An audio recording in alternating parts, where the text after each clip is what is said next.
ನೆರೆದಿರುವಂತಹ ಎಲ್ಲ ಸಹೃದಯ ಬಂಧುಗಳಿಗೂ ಸಪ್ರೇಮ ನಮಸ್ಕಾರಗಳು. ನಾವು ಉಡುಪಿಯ ಬಾಳಿಗೆ ಆಸ್ಪತ್ರೆಯಿಂದ ಬಂದಿದ್ದೇವೆ.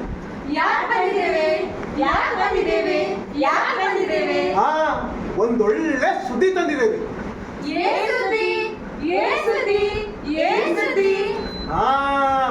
ಆ ಸುದ್ದಿ ಕೇಳೋಕ್ಕಿಂತ ಮುಂಚೆ ಒಂದು ಸಣ್ಣ ಕತೆ ನೋಡೋಣವಾ?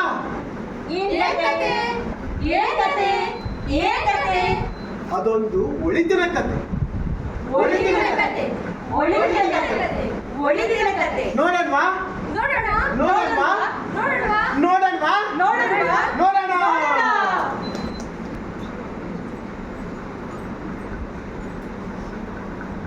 ಹೇ ಎಲ್ಲ ಮಾಯಾ, ನಾಳೆ ನೀನು ಮಾಯಾ. ಎಲ್ಲ ಮಾಯಾ, ನಿನದೆಲ್ಲ ಮಾಯಾ. ನನ್ನ ಕುಡಿದ್ರೆ ನೀನು ಮಾಯಾ, ನಿನದೆಲ್ಲ ಮಾಯಾ. ನಾನ್ ಯಾರು ಗೊತ್ತಾ? ನಾನು ಮದ್ಯ. ಮದ್ಯ ಅಂದ್ರೆ ಜನರನ್ನ ಆ ಕಡೆ ಸುಖದಲ್ಲೂ ಇರಕ್ ಬಿಡದೆ, ಈ ಕಡೆ ನರಕದಲ್ಲೂ ಇರಕ್ ಬಿಡದೆ, ರಸ್ತೆ ಮೇಲೆ ಬೀಳಿಸಿ ಓಡಾಡಿಸಿ ಖುಷಿ ಪಡ್ತೀನಲ್ಲ, ಆ ಮದ್ಯ ನಾನು. ಹೌದೌದು. ನನಗೆ ಹಲವಾರು ಹೆಸರಿದೆ. ಹೆಂಡ, ಶೇಂದಿ, ಸರಾಯಿ, ವಿಸ್ಕಿ, ಬ್ರ್ಯಾಂಡಿ, ರಮ್ಮು, ಈ ತರ ಸಹಸ್ರನಾಮನೇ ನನಗಿದೆ. ಜನ ನನ್ನನ್ನ ತುಂಬಾ ಸರಳ ಅಂತ ಅನ್ಕೋತಾರೆ, ತುಂಬಾ ಸರಳ. ಆದ್ರೆ ಅವ್ರಿಗೇನು ಗೊತ್ತು ನಾನು ಯಾರು ಅಂತ? ಮೊದಲು ಅವರು ನನ್ನನ್ನ ಕುಡಿತೀನಿ ಅಂತ ಅನ್ಕೋತಾರೆ. ಇಲ್ಲ ಇಲ್ಲ, ನಾನು ಅವರ ಮೆದುಳನ್ನ ಆವರಿಸ್ತೀನಿ. ಹಂತ ಹಂತವಾಗಿ ಅವನನ್ನ ಕುಡಿತೀನಿ, ಅವನ ಸಂಸಾರವನ್ನ ಕುಡಿತೀನಿ, ಅವನ ಸರ್ವಸ್ವವನ್ನು ಕುಡಿಯಂತ ರಾಕ್ಷಸ ನಾನು. ರಾಕ್ಷಸ ನಾನು. ನೋಡಿ ನೋಡಿ ನೋಡಿ ನೋಡಿ ನೋಡಿ ನೋಡಿ ಅಲ್ಲಿ ನಾನಿಲ್ದೆ ವಿಲವಿಲ ಅಂತ ಒದ್ದಾಡ್ತಿದ್ದಲ್ಲ ನನ್ನ ತೊದಲುಗೊಂಬೆ ಅಲ್ಲಿಂದ ನೋಡಿ. ನೋಡಿ ಅವನ ಕತೆ ನೋಡಿ. ರಾಕ್ಷಸ ನಾನು, ಸರ್ವಸ್ವವನ್ನು ಕುಡಿಯುವಂತಹ ರಾಕ್ಷಸ ನಾನು. ರಾಕ್ಷಸ. ಆದರೆ ನ್ಯಾಯಕ್ಕೆ ದುಡಿಯೋದೇ ನನ್ನ ಬಿಸಿನೆಸ್, ದುಡಿಯೋದೇ ನನ್ನ ವೀಕ್ನೆಸ್. ಆದರೆ ನ್ಯಾಯಕ್ಕೆ ಸ್ಟಾರ್ಟ್ ದ ಮ್ಯೂಸಿಕ್, ಸ್ಟಾಪ್. ಎಲ್ಲರಿಗೂ ನಮಸ್ಕಾರ, ಹ್ಯಾಪಿ ನ್ಯೂ ಇಯರ್. ನಾನು ಯಾರು ಗೊತ್ತಾ? ನಾನು ಒಬ್ಬ ಸಾದಾ ಸೀದಾ ಕುಡ್ಕ, ವೆರಿ ಸಿಂಪಲ್ ಡ್ರಿಂಕರ್. ಓಕೆ, ನಾನಿಲ್ಲಿ ಯಾಕೆ ಬಂದಿದ್ದೀನಿ ಗೊತ್ತಾ? ಓ, ಗೊತ್ತಿಲ್ವಾ? ಹೇಳ್ತೀನಿ ಕೇಳು. ನಾನು ಒಂದು ಸತ್ಯ ಹೇಳಕ್ಕೆ ಬಂದಿದ್ದೀನಿ. ಸತ್ಯ ಯಾಕೆ ಗೊತ್ತಾ? ಕುಡ್ದಾಗ ಎಲ್ರು ಸತ್ಯ ಹೇಳ್ತಾರೆ ಅಂತಾರಲ್ವಾ? ಅದಕ್ಕೆ ನಾನೀಗ ಕುಡ್ದಿದ್ದೀನಿ, ಒಂದ್ ಸತ್ಯ ಹೇಳ ಅಂತ ಬಂದಿದ್ದೀನಿ. ಸತ್ಯ ಹೇಳ್ತೀನಿ ಕೇಳಿ. ನಂದೇ ಕತೆ. ನಮ್ಮ ಈ ಫ್ರೆಂಡ್ಸ್ ಎಲ್ಲ ಇರ್ತಾರಲ್ವಾ, ಒಂದು ಕಾಲೇಜ್ಗೆ ಹೋಗೋ ಟೈಮಲ್ಲಿ ಖುಷಿ ಆಗುತ್ತೆ, ಕುಡಿ ಸ್ವಲ್ಪ ಚೆನ್ನಾಗಿರುತ್ತೆ ಅಂದ್ರು. ಕುಡಿಯಕ್ಕೆ ಶುರು ಮಾಡಿದೆ. ಎಲ್ಲ ಇರುವಾಗ ಎಲ್ಲರೂ ಇದ್ರು. ಇವತ್ತು ಯಾರು ಇದ್ದಾರ? ಹಿಂದ್ಗಡೆ ಯಾರು ಇಲ್ಲ. ಫ್ರೆಂಡ್ಸ್ ಇದ್ದಾರ? ಯಾರು ಇಲ್ಲ. ಬರುವಾಗ ಎಲ್ಲರೂ ಬರ್ಬಿಟ್ರು. ಈಗ ಏನು ಇಲ್ಲ. ದಿನ ಒಂದೊಂದು ದಿನ ಕಳ್ಕೊಂಡು ಹೋಗ್ತಿದ್ದೆ. ಏನೂ ಇಲ್ಲ.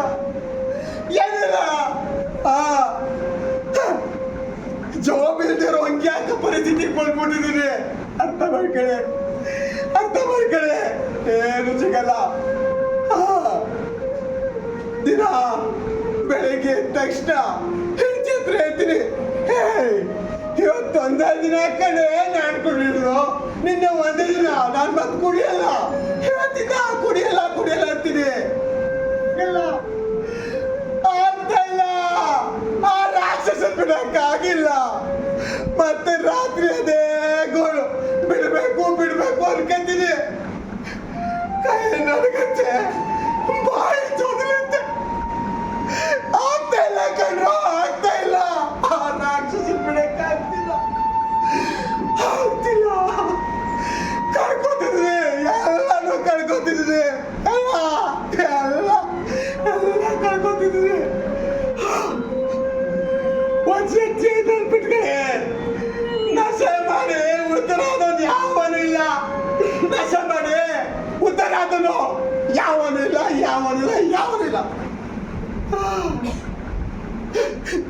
ಇದೇ ಸತ್ಯ. ಕುಡ್ದಿದ್ದೀನಿ, ಕುಡ್ದಾಗ ಹೇಳ್ತಿದ್ದೀನಿ. ನೆನ್ಪಿಟ್ಕೊಂಡ್ರು ಹೇಗೆ ಹೋಗ್ಬೇಕು, ಹೀಗೆ ಹೋದ್ರಾಗುತ್ತಾ? ಸ್ವಲ್ಪ ಸ್ಟಡಿ ಆಗೋಗ್ಬೇಕಲ್ವಾ? ಬಾಯ್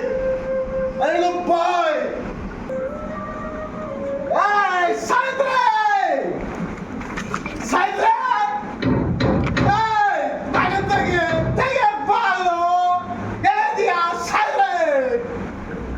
ಅಯ್ಯೋ ದೇವ್ರೆ, ಈ ನಿತ್ಯದ ಗೂಡು ಯಾವತ್ ಮುಗಿಯುತ್ತೋ ಏನು?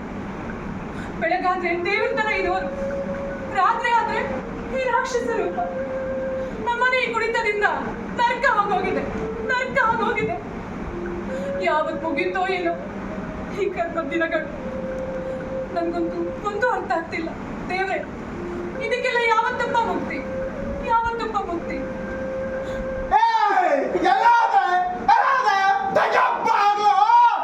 ಬಂದಿರಿ.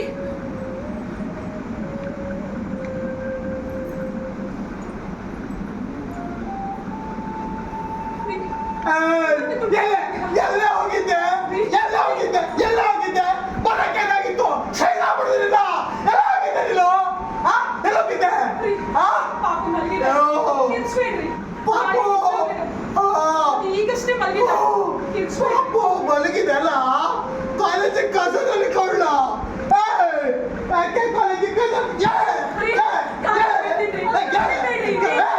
ಮಧ್ಯ ಬರ್ಬೇಡ ನೀನು, ಸಿಗಬೇಡ.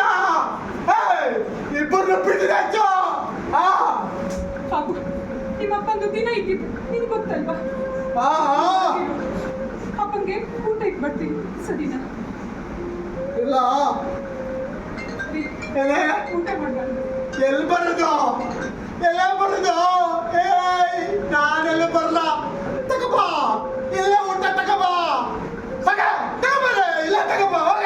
ಸರಿ, ತಗೋಬಾರ. ನಾನು ಕೂತ್ಕೊಂತೀನಿ. ನಿಂಗೇನಕ್ಕೆ? ಇಲ್ಲ ಊಟ ಮಾಡೋದು.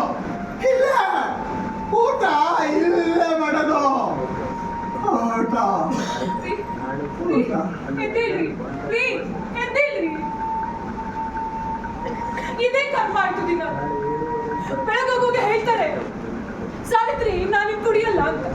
ರಾತ್ರಿ ಬತ್ತ ಗಂಟು ಪೂರ್ತಿ ಕುಡ್ಕೊಂಡ್ಬರ್ತಾರೆ. ಕುಡ್ಕೊಂಬರೋದಷ್ಟೇ, ನನ್ಗೂ ನನ್ನ ಮಗಳಿಗೂ ದನ ಹೊಡಿತಾರೆ. ಆ ನೋವು, ಆ ಹಿಂಸೆ ಯಾವ ಹೆಣ್ಣಿಗೂ ಬೇಡ. ಮದ್ವೆ ಆಗೋಕ್ಕಿಂತ ಮುಂಚೆ ತವ್ರ ಮನೆಯಲ್ಲಿ ಒಂಥರ ಆದ್ರೆ, ಗಂಡನ ಮನೆಗೆ ಬಂದ್ಮೇಲೆ ಸುಖಿ ಜೀವನ ಇರ್ಬೋದೇನೋ ಅಂತ ಏನೇನೋ ಕನಸುಗಳು. ಆದ್ರೆ ಈ ಕುಡಿತ ಗಂಡನ ಕಟ್ಕೊಂಡು ನಾನೇನು ಸುಖ ಕಾಣಲಿಲ್ಲ. ಒಬ್ಬಂಟಿ ಹೆಂಗಸು ನನ್ನ ಮಗಳಿಂದ ಈ ಸಮಾಜದಲ್ಲಿ ಇಟ್ಕೊಂಡು ಹೇಗಪ್ಪ ಬದುಕಲಿ ಅನ್ನೋದು ನನ್ನ ಚಿಂತೆ. ಅಕ್ಕಪಕ್ಕದ ಮನೆಯವರೆಲ್ಲ ಹೇಳೋ ಆ ಚೀತು ಮಾತುಗಳನ್ನ ಕೇಳಿ ನನ್ಗಂತೂ ಸಾಕಾಗಿ ಹೋಗಿದೆ. ಈ ಜೀವನನೇ ಬೇಡ ಅನ್ಸುತ್ತೆ. ಎಲ್ಲಾದ್ರೂ ಹೋಗಿ ಹಾಗೆ ಹೇಳ್ಬೇಡ. ಇಲ್ಲ, ನಿನ್ನೊಬ್ಳೆ ತಬ್ಲೆ ಮಾಡಿ ನಾನು ಎಲ್ಲಿಗೆ ಹೋಗಿ ನೋಡಿ. ಇದನ್ನೆಲ್ಲ ಬಿಟ್ಟು ನಿಮ್ಮಪ್ಪಂದು ದಿನ ಇದ್ದಿದ್ದೆ. ನಾಳೆ ಎಕ್ಸಾಮ್ ಇದೆ ಅಂತ ಚೆನ್ನಾಗಿ ಓದ್ಬೇಕು ನೋಡಿ. ಸರಿ, ಅಮ್ಮ ನೀನು ನನ್ನ ಜೊತೆ ಮಲ್ಕೋ. ಸರಿ.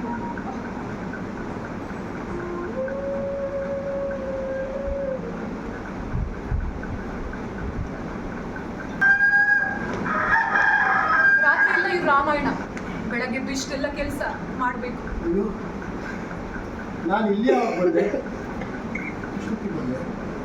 ಸಾವಿತ್ರಿ, ಏನ್ರಿ ನಾನಿಲ್ಲಿ ಯಾವಾಗ ಬಂದೆ? ಯಾವಾಗ ಬಂದ? ನನಗೆ ರಾತ್ರಿಯಿಂದ ಅಲ್ಲೇ ಬಿಟ್ಕೊಂಡಿದ್ದೀರಾ, ಅದು ನಿಮಗೆ ಗೊತ್ತಿಲ್ಲ. ರಾತ್ರಿಯಿಂದ ಇಲ್ಲೇ ಇದ್ದೀನ. ಏನೇನು ಮಾಡಿದ್ರು ಅಂತ ಮಗಳು ಹೋಗ್ತಿದ್ದಾರೆ. ಮಗಳೇ, ಅಮ್ಮ, ಅಪ್ಪ ಎದ್ರಮ್ಮ? ಯಾಕೆ ಮಗಳೇ ಹೆದರ್ಕೊಂಡು ಹೋಗ್ತಿದ್ಯಾ? ಎದ್ರೋ ನಿಮ್ಮಪ್ಪ? ಯಾಕೆ ಹೆದರ್ಕೊಂಡು ಹೋಗ್ತಿದ್ಯಾ? ಯಾಕೆ ಎದ್ರುಕೊಂಡು ಹೋಗ್ತಿದ್ದೀರ ಅಂತ ಅವಳ ಹತ್ರ ಏನ್ ಕೇಳಿ, ನನ್ನ ಹತ್ರ ಕೇಳಿ, ನಾನು ಹೇಳ್ತೀನಿ.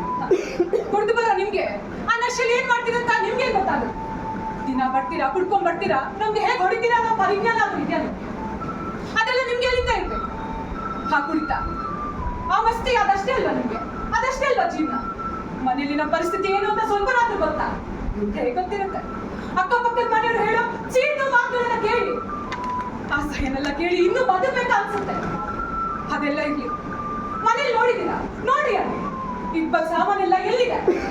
ಹಾಳಾಗಿ ಕುಟ್ಕೊಂಡು ಕುಡಿತಕ್ಕೆ ಹೋಗಿ ಹಣ ಇಟ್ಟಿದ್ದೀರಲ್ಲ, ಏನ್ರಿ ಮಾಡೋಣ? ಇಲ್ಲ ರೀ, ಇನ್ನು ಉಳಿದಿರೋದು ಈ ತಾಳಿ. ಈ ತಾಳಿನ ಕುಲಿಸಿದ್ದೀರಾ? ಇದನ್ನು ತಗೊಂಡು ಸಾವಿತ್ರಿ, ಬೇಡ ಸಾವಿತ್ರಿ, ಆ ಮಾತು ಹೇಳ್ಬೇಡ. ಕ್ಷಮಿಸ್ರೆ ಮಗಳೇ, ಮಗಳೇ ಇಲ್ಲಪ್ಪ ಇಲ್ಲ. ದಿನ ಬೆಳಿಗ್ಗೆ ಕುಡಿಯಲ್ಲ ಅಂತ ಹೇಳ್ತೀರಾ, ಆದ್ರೆ ರಾತ್ರಿ ಕುಟ್ಕೊಂಡ್ ಬಂದು ಹೊಡಿತೀರಾ. ಓದಿದ್ದೆಲ್ಲಾನು ಮರ್ತೋಗುತ್ತೆ ನಂಗೆ. ಎಕ್ಸಾಮ್ ಅಲ್ಲಿ ಹೋಗಿ ಏನ್ ಬರೀಲಿ ನಾನು? ತಪ್ಪಾಯ್ತು ಮಗಳೇ, ಕ್ಷಮಿಸಿ. ಇಲ್ಲ ಅಪ್ಪ, ನನ್ನ ಹತ್ರ ಮಾತಾಡ್ಸ್ಬೇಡಿ. ನಂಗೆ ನಿನ್ನಂತ ಅಪ್ಪ ಬೇಡ. ನಂಗೆ ಕಾಲೇಜಿಗೆ ಲೇಟ್ ಮಗಳೇ, ಮಗಳೇ, ಮಗಳೇ.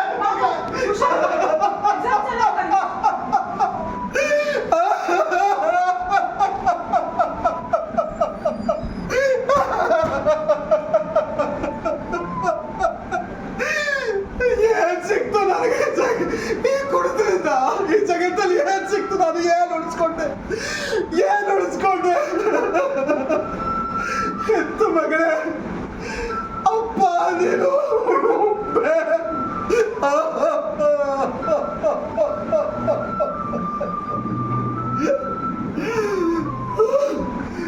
ಇನ್ನೂ ನಾನು ಬದಲಾಗಿಲ್ಲ ಅಂತಂದ್ರೆ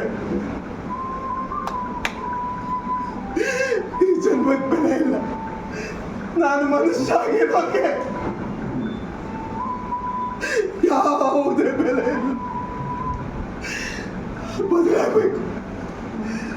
ಇವತ್ತಿಂದಾದ್ರೂ ಆ ರಾಕ್ಷಸನ ಕೈಯಿಂದ ತಪ್ಪಿಸ್ಕೊಂಡು ಬರ್ಬೇಕು. ಕುಡಿಬಾರ್ದು, ಕುಡಿಬಾರ್ದು, ಕುಡಿಬಾರ್ದು. ಸರಿ, ಕೆಲ್ಸಕ್ಕೆ ಹೋದ್ರೆ 1 ವಾರ ಆಯ್ತು. ಭಟ್ರ ಮನೆಗೆ ಬರ್ತೀನಿ ಬರ್ತೀನಿ ಅಂತೇಳಿ ಹೋಗ್ತಾನೆ ಇಲ್ಲ.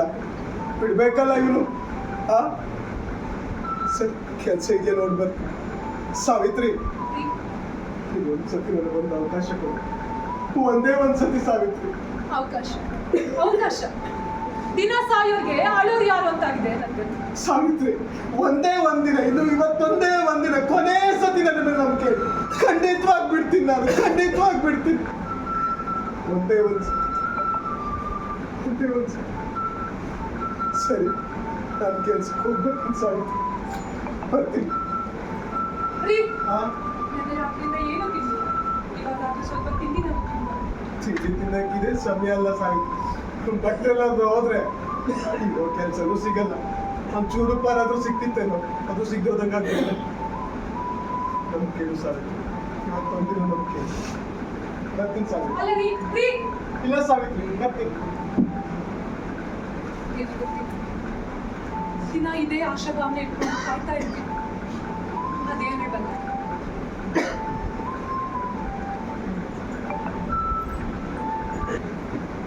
ಅರೆ ಇದೊಂದು ವಿಡಿಯೋ ಬಂದಿದ್ದಲ್ಲ, ವೈರಲ್ ಆಗಿದೆ. ಏ ಇವ್ರು ಯಾರು ಮಾರಿ ಕುಟ್ಕೊಂಡು ಇಷ್ಟು ಬಿತ್ಕೊಂಡಿದ್ದಾರೆ? ಮಾನವರದಿ ಏನಿಲ್ವಾ? ಅಯ್ಯೋ ಶ್ರುತಿ ಅಪ್ಪ ಇದು. ಏನು ಮಾರೆ ಮಾನವರದಿ ಎಂತ ಸಹ ಇಲ್ಲ. ಈಗ ಕುಟ್ಕೊಂಡು ಬಿದ್ದಿರ್ತಾರಲ್ಲ, ಇವ್ರಿಗೆ ಯಾರು ಹೇಳೋರು? ಶ್ರುತಿ ಬಂದು ಸಾಯಿಲಿ. ಹಾಯ್ ಶ್ರುತಿ. ಹಾಯ್. ಎಕ್ಸಾಮ್ ಹೇಗಿತ್ತು? ಈಸಿ ಇತ್ತು. ನಿಮ್ಗೆ ಹೇಗಿತ್ತು? ನನಗೆ ಈಸಿ ಇತ್ತು. ಶ್ರುತಿ ನಿಂಗೊಂದು ವಿಡಿಯೋ ತೋರಿಸ್ಲಾ? ಏನ್ ವಿಡಿಯೋ? ಖುಷಿ ಆಗ್ತದೆ ನಿಮ್ಗೆ ನೋಡು. ಏನೇ ಇದು? ನಿನ್ನ ಅಪ್ಪನಿಗೆ ನಿಮ್ಗೆ ಹೇಳಲಿಕ್ಕೆ ಆಗುದಿಲ್ಲ ಎಷ್ಟು ಕುಡಿಬೇಡ ಅಂತ. ಅಲ್ಲ ನಮ್ಮ ಮನೇಲಿ ಏನಾದ್ರು ನನ್ನ ಅಪ್ಪ ಈ ಥರ ಕೊಟ್ಟಿದ್ರು ಉಂಟಲ್ಲ, ನಾನು ಏನು ಹಾಕೊಳ್ಬೇಕಿದ್ದೇನೋ. ಅಲ್ಲ ನಿಂಗೆ ಕಾಲೇಜಿಗೆಲ್ಲ ಕಲಿಕೆ ನಾಚಿಕೆ ಆಗುದಿಲ್ವಾ? ಈ ಥರ ನಿನ್ನ ಅಪ್ಪ ಕುಡಿತಾರಲ್ಲ. ನನಗೆ ಎಂತಕ್ಕೆ? ನಿಮ್ಮ ಮನೆಯದು ನಿಮ್ಮ ವಿಷಯ, ನನಗೆ ಯಾಕೆ ಅಧಿಕ ಪ್ರಸಂಗ ಅಲ್ವಾ? ನಾನು ಹೋಗ್ತೀನಿ ಆಯ್ತಾ, ಬಾಯ್. ಶ್ಯಾ.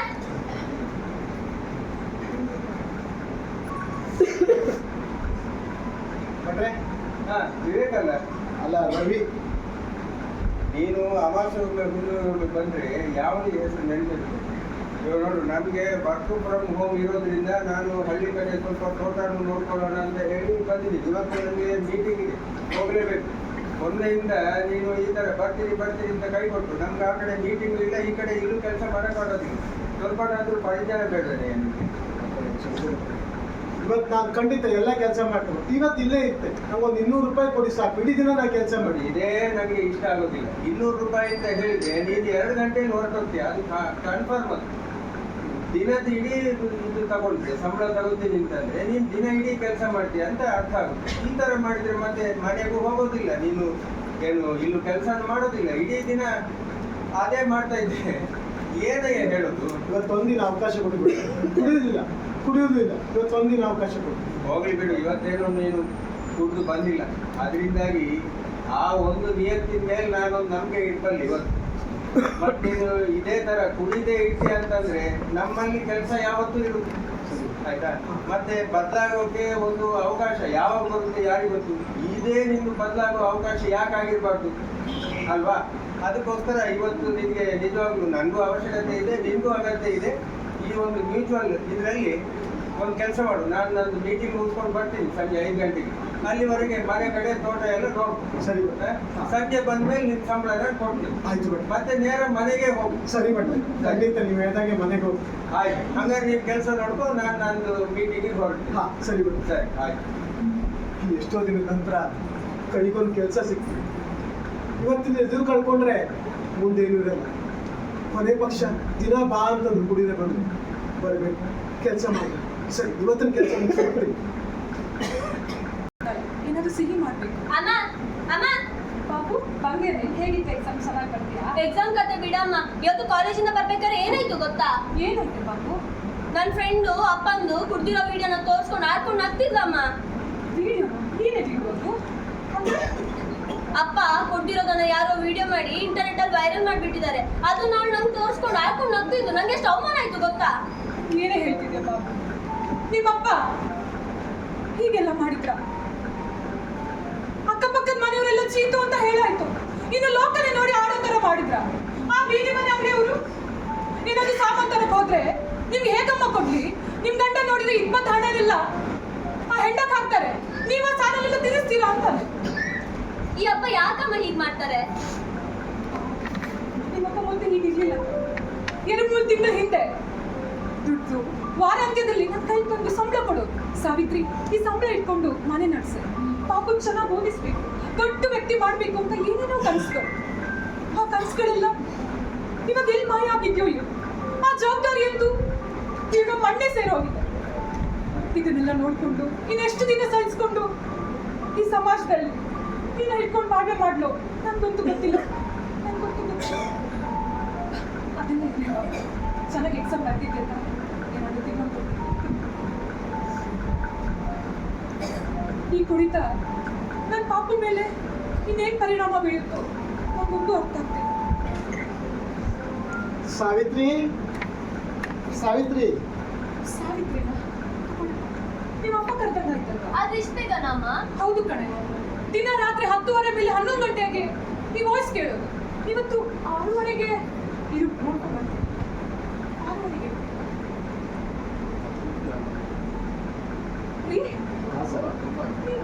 ಬಾಬು ಅಪ್ಪ ಕಣೆ. ಅಕ್ಕ? ಹಾ, ಬಾಬು ಮನೆಗೆ ಬರುವಾಗ ಕುಡ್ಕೊಂಡು ಬರ್ಬೇಕು ಅಂತ ಹೆಮ್ಮೆ ಇದೆಯಾ? ಅಯ್ಯೋ ಇಲ್ಲ ಅಲ್ವಾ? ಹಾಗಲ್ಲ ರೀ. ಹೊರಗಡೆ ಹೋಗಿ ಮಾತಾಡೋಣ. ಅಯ್ಯೋ ದೇವ್ರೆ, ಈಗ ನೋಡಿ ಖುಷಿ ಬರುತ್ತೆ. ಹೇಳಿಲ್ವ ಸರ್, ಇವತ್ತಿಂದ ನಾನು ಕುಡಿಯಲ್ಲ ಅಂತ ಹೇಳಿ ಬಟ್ಟು ಪ್ರೀತಿಯಿಂದ ಕೆಲಸ ಕೊಡಿ. ಸಂಬಳ ತಗೋಬೇಕು. ಇನ್ನು ಮುಂದೆ ಸದಾ ನಿನ್ನ ಕೈಗೆ ಬರುತ್ತೆ ಸಂಬಳ. ನೀವು ಹೇಳಿದ್ರೆ ನಂಬಲ್ಲ. ನನ್ನೆಷ್ಟೇ ಪಾಪ ಹತ್ರ ಹೇಳ್ತಿದ್ದೆ. ಮುಂಚೆಲ್ಲ ನಿಮ್ಮಪ್ಪ ಸಾವಿತ್ರಿ ಸಂಬಳ ತಗೊಳ್ಳೆ, ಮನೆ ನಡೆಸೆ, ಪಾಪನ ಚೆನ್ನಾಗಿ ಓದಿಸ್ಬೇಕು ಅಂತ ಏನೆಲ್ಲೋ ಕನ್ಸ್ಕೊಂಡವ್ರು ಅಂತ ಹೇಳ್ತಿದ್ದೆ. ಆದ್ರೆ ಈ ಕನ್ಸುಗಳೆಲ್ಲ ಇವತ್ತು ನನ್ಸಾಗುತ್ತೋ ಏನೋ ದೇವ್ರು ಕಣ್ಬಿಟ್ಟ ಅನ್ಸುತ್ತೆ. ಸಾವಿತ್ರಿ, ಎಷ್ಟು ದಿನ ಆ ರಾಕ್ಷಸನ ನನ್ನೊಳಗೆ ಇಟ್ಟುಕೊಂಡು ನಿಮಗೆ ಕಣ್ಣೀರು ಹಾಕ್ಸ್ತೇನೆ? ಇಲ್ಲ, ಮನಸ್ಸು ಬದಲಾಯ್ತಷ್ಟೇ, ಮನಸ್ಸು ಬದಲಾಯಿತು. ಸರಿ, ಇವತ್ತು ಸಂಜೆ ಎಲ್ಲರೂ ಒಟ್ಟಿಗೆ ಕೂತು ಊಟ ಮಾಡೋಣ. ಊಟ ಸರಿ ರೀ, ನೀವು ಹೋಗಿ ಕೈಕಾಲು ಮುಖ ತೊಳ್ಕೊಂಡು ಆಯ್ತು. ಪಾಪು ತಟ್ಟೆ ಇಡಿಗೆ ನಾವು ಸಿಹಿ ಮಾಡ್ತೀವಿ. ದೇವ್ರೆ, ಇವತ್ತಾದ್ರೂ ಕಂಡ್ಬಿಟ್ಟಿಯಲ್ಲಪ್ಪ, ಇನ್ ಮುಂದಾದ್ರೂ ನಮ್ಮ ಸಂಸಾರ ಖುಷಿಯಿಂದ ಇರ್ಬೋದು. ಏನಾದ್ರೂ ಸಿಹಿ ಮಾಡ್ಬೇಕು. ಎಷ್ಟೋ ದಿನ ಆದ್ಮೇಲೆ ನಾವೆಲ್ಲ ಕುತ್ಕೊಂಡು ಖುಷಿಯಾಗಿ ಊಟ ಮಾಡ್ತಾ ಇದ್ದೀವಿ.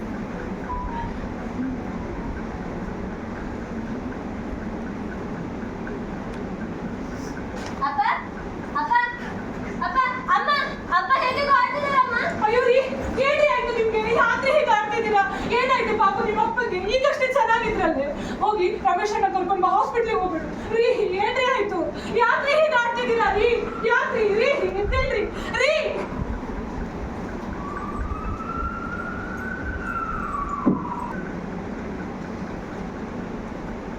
ರವಿ ಮನೆಯವರು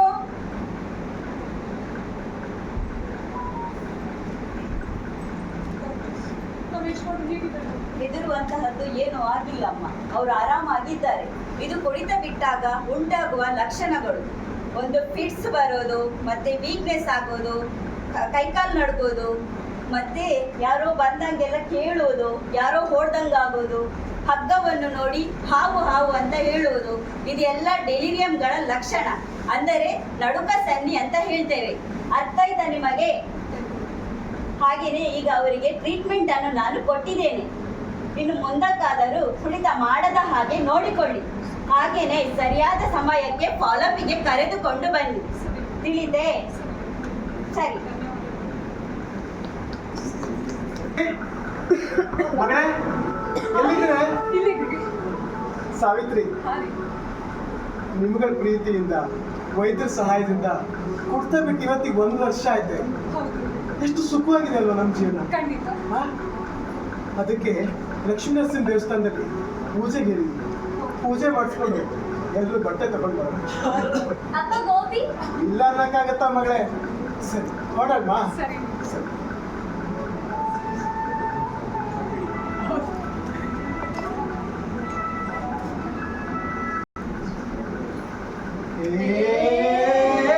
ನಾವು ಬಂದೇವ, ನಾವು ಬಂದೇವ, ನಾವು ಬಂದೇವ, ನಾವು ಬಂದೇವ.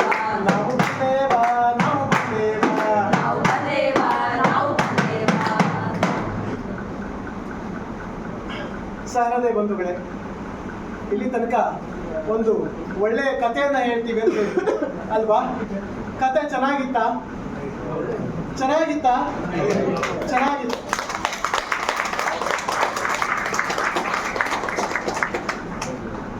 ಈ ಕತೆ ಹಲವಾರು ಪ್ರದರ್ಶನಗಳನ್ನು ಕಂಡು ಬಂತು.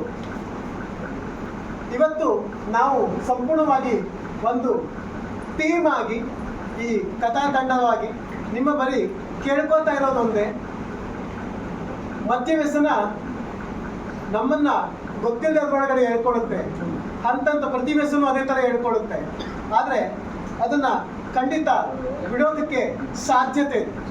ಮೊದಲು ನಿಮ್ಮ ಮನಸ್ಸು ಅದಕ್ಕೆ ಪರಿವರ್ತನೆಗೆ ಪ್ರಾರಂಭ ಆಗಬೇಕು. ಹಾಗೆ ನಿಮ್ಮ ಸಹಾಯಕ್ಕಾಗಿ ಹಲವಾರು ಕೈಗಳಿದೆ. ನಮ್ಮ ಆಸ್ಪತ್ರೆ ಸದಾ ಮದ್ಯ ವ್ಯಸನಿಗಳಿಂದ ಅಥವಾ ಈ ವ್ಯಸನ ಮುಕ್ತ ಜೀವನ ನಡೆಸೋದಕ್ಕೆ ಸಹಾಯ ಮಾಡೋದಕ್ಕೆ ಸದಾ ಮುಂದಿದೆ. ನಾವು ನಿಮ್ಮ ಜೊತೆಗೆ ಸದಾ ಇರ್ತೇವೆ. ಇವತ್ತಿಂದ ಕ್ಯಾಂಪಿನ ಆರಂಭ ಆಗ್ತಾ ಇದೆ. ಹಾಗೆ 10 ದಿನಗಳ ಕಾಲ ಒಂದು ಕುಟುಂಬವಾಗಿ ನಾವಿಲ್ಲಿ ಬದುಕ್ತೇವೆ. ಅದೇ ರೀತಿ ನಿಮಗೆ ಎಷ್ಟು ಪ್ರೀತಿಯಿಂದ ನೋಡ್ಕೊಳ್ಲಿಕ್ಕೆ ಆಗ್ತದೋ ಅದು ನಾವು ಖಂಡಿತ ನೋಡ್ಕೊತೀವಿ. ಮುಂದೆ ಸಹ ಅದೇ ಪ್ರೀತಿಯ ಸಹಕಾರವನ್ನ ನಿಮ್ಮ ವ್ಯಸನ ಮುಕ್ತ ಜೀವನಕ್ಕೆ ನಮ್ಮ ಇಡೀ ಆಸ್ಪತ್ರೆ ನಿಮಗೆ ಬೆನ್ನೆಲುಬಾಗಿ ನಿಮಗೆ ತಿಳಿಸ್ಕೊಡ್ತಾ ಇದ್ದೀವಿ. ಮತ್ತೊಮ್ಮೆ ಮಗದೊಮ್ಮೆ ನಮ್ಮೆಲ್ಲ ತಂಡದ ಪರವಾಗಿ ತಮ್ಮೆಲ್ಲರಿಗೂ ನಿಮ್ಮೆಲ್ಲರ ಜೀವನ ಸುಖಕರವಾಗಲಿ, ಶುಭವಾಗಲಿ.